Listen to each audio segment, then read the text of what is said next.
breaking into the tech industry has been the most difficult than it's ever has been. So today I'm going to kind of go over my specific strategy for getting an internship within this industry so I can stick out, possibly get a return offer. If you know me, you know that transparency is really big. If you follow the account, you know that I've been transparent for a lot of the different things I'm doing as a solo developer. The first thing that I would really say is to actually learn the skills. There's a plethora of free resources out there. There's Codecademy, the Odin Project, Scrimba, CodePath, there's CodeCrafters. There's a plethora of different things that you can do that are unpaid, that you can learn the skill of coding. And then obviously you can do some of the different code, the paid versions of them as well if you're willing to. I personally bit the bullet and bought Scrimba Pro. I personally have a link for 20% off Scrimba Pro, so I highly recommend checking that out. I'll link in the description. Now, once you learn the skills, the big thing that I consistently say is projects. This is so integral for you to really understand. Doing projects is going to showcase your skill set, and it's going to teach you what you don't know. It's going to teach you how to learn. It's going to teach you how to build things.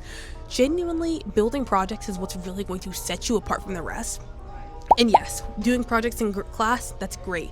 I'm talking about doing personal projects, going the extra mile, spending a weekend, 48 hours, doing a mini hackathon by yourself, coding a website, coding a to-do list, coding a weather app. While yes, they are basic, these are the things that really help you hone in on your skills of fetching an API or, implementing AI into your code. Those are the things that are really going to showcase your skill set. So first thing, absolutely recommend it. Really thing is doing projects. Clone a full website. Once you can clone Netflix, once you can clone Amazon, you really can showcase your skill set. The second thing that I would do is unpaid work. Now, no, this is not necessarily for everybody. I'm coming from a place of financial stability, but even if you're a little bit financially unstable, people are more willing to do things for you if you don't need money for them. And since you're still kind of in that beginning phase of learning your skill, learning your craft, I highly recommend going the unpaid route when you're just getting started, reaching out to local startups, reaching out to small businesses. And since you're unpaid, you shouldn't have to feel too guilty, you're not doing enough, you're not doing the right job, because they're not paying you. So you can kind of remove that guilt from yourself.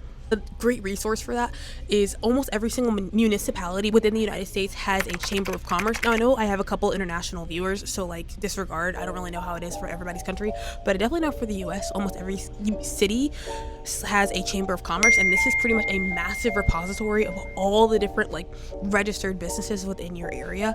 Highly would recommend checking that out.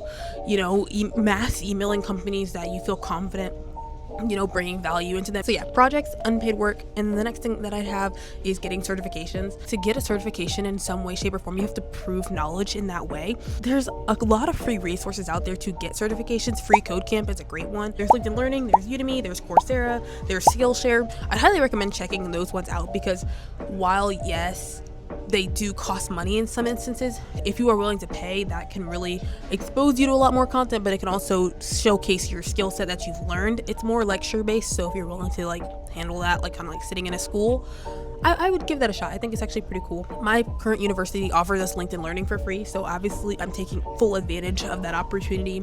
I'm doing a couple courses right now to get some certifications under my belt, so I can prove knowledge and I can prove, willingness to learn and willingness to grow. And that's something that employers are willing to jump after nowadays, that you're willing to learn, you're willing to grow, and you're willing to adapt. The next thing that I'm doing is I'm learning updated technology as fast as possible.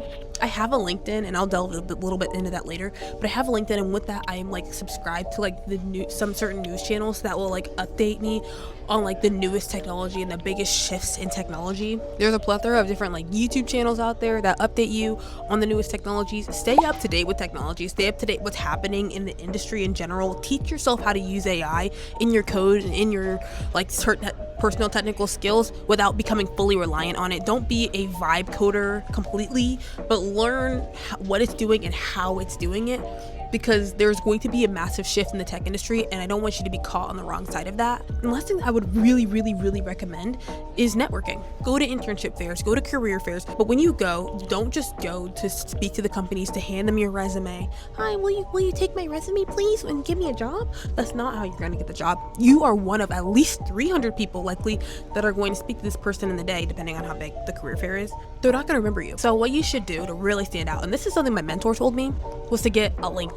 I don't share my personal LinkedIn on here for safety reasons, but like this is what an ideal LinkedIn looks like. So you need to have like an about you section, an education section, an experience section. If you're in the tech industry, you should have a project section. You can link your GitHub to it. If you're in college, you can link your college, your GPA, your campus involvement. You can link certain technical skills on your LinkedIn. You know, they're looking for frameworks, they're looking for practice. So, you know, having a good updated LinkedIn that you are actively reaching out to people with. Hey, I spoke to you at the career fair yesterday.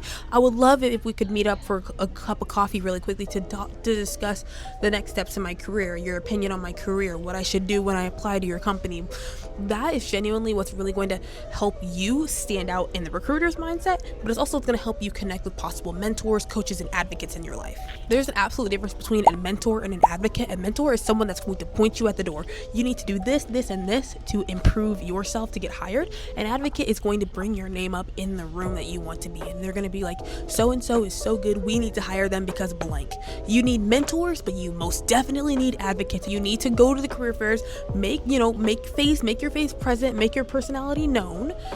Talk to these people, earn mentors, and then have them slowly turn into advocates, especially if they're working at the companies you want to go to. If you're in college right now, even better, because you can connect with people that went to your school but now currently work at that job you want to work at.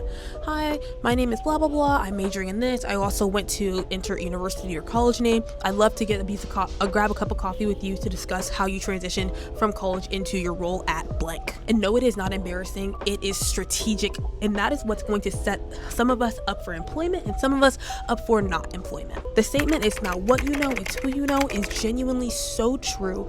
People will open the door for you and hold your hand as you walk in if you rub them the right way. So that's what you need to do, is get out of your comfort zone and network. Some other quick things that I haven't referenced, but I'm just gonna make it quick. Build a startup. Do something where you are teaching yourself the full rounded thing to creating a company, to having a company afloat. Even if your goal is to sell the startup later on, you are still teaching yourself the full complete circle of business creation and business, how to keep a business afloat when it comes to finances, marketing, competitive analysis. Being able to speak the fancy finance and business jargon makes you look good. Creators like Zero to Pseudo, while are in hot water for a lot of things, he drops internship and other experiences like that the second it comes out, the day it comes out, the hour it comes out. And by applying the same day or the next day instead of weeks later, right before they close, that really does make a difference as to whether you're going to get an interview or not. Having a resume ready and scannable by AI, honestly, plug your resume in AI and see what's wrong with it, because they're using a lot of AI scanners now to scan resumes. Sorry, that was a quick side note. But yeah, improve your resume. I'll drop my template in the description for what you should do for that. My name's Courtney, and this year I'm doing everything in my power to set myself up for success, whether it's earning another internship, really pushing my startup to success, or just really improving myself as a developer in college. I highly encourage you to follow along on my journey. Check out some other related videos about breaking into the tech industry, what I'm learning from my mentors and my advocates in my life, so then you can learn it too. Please be sure to like and subscribe below, and I'll see you next time on Court's Corner.